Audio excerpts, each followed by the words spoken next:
We've all heard of the fight or flight response.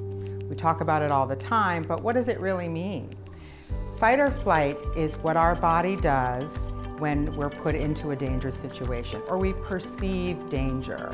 And a great example is if we're walking through the forest and we hear a bear in the distance, we know that we may need to prepare ourselves to fight that bear or run from that bear.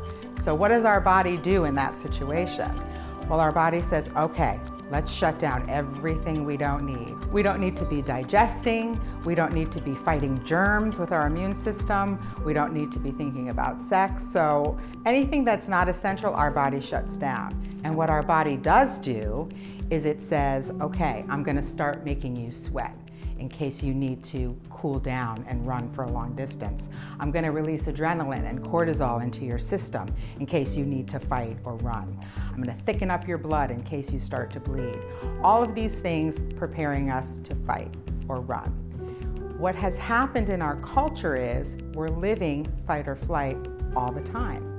We're always having increased blood pressure. We're always sweating and nervous. We're always not digesting our food. We're doing these things that are preparing us for an eventuality that won't ever happen.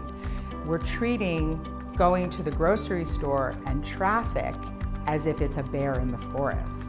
So what the benefit of meditation is, it trains us to get that fight or flight impulse under control. We have more appropriate responses to the challenges in our lives. Instead of going into full fight or flight, we simply acknowledge that we have a challenge and we deal with it without all the physiological and emotional and mental stressors and reactions that happen when we're out of our minds thinking about a bear in the forest.